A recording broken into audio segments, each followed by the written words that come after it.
Joe, one of the things I've noticed about you is we talk a lot about trigger movements.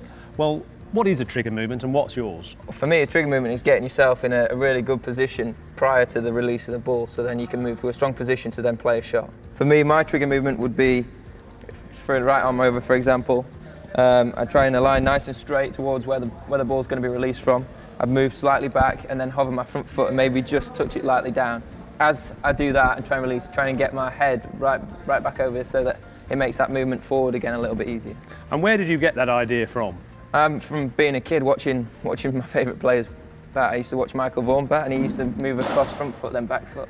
Graham Thorpe used to go back and across, and then it sort of developed between the two of them and evolved over the last probably 10 years. Occasionally you see a batsman, like for instance Sachin Tendulkar, stands completely still as the bowler bowls, but it seems to be much more in vogue now for most batsmen to get moving just before the ball is released. Yeah, I think it's a very popular thing. I think people find that if you are stationary, you can feel a little bit static and stuck and maybe a little bit sluggish.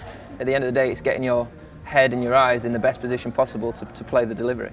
And for me, that just quickens my feet up a little bit, so I'm a little bit more nimble and have that ability to get right back into the crease and really capitalise on anything short or get my weight transferred into the ball when it's a little bit fuller and access it that way as well.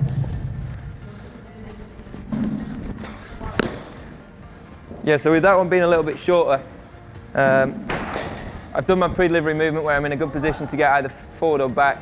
You then have a judging length movement where you're deciding whether it's going to be full or not. So that it was short means that you can push right back off your front foot again and gives you a really good chance to get nice and deep in the crease, so then you can pick your spot throughout the offside. Excellent. Well, that was absolutely fascinating. I'm so glad I'm not a bowler anymore, because the range of shots, the ability, the confidence that Joe has is absolutely fantastic. Thank you very much. Cheers, Simon.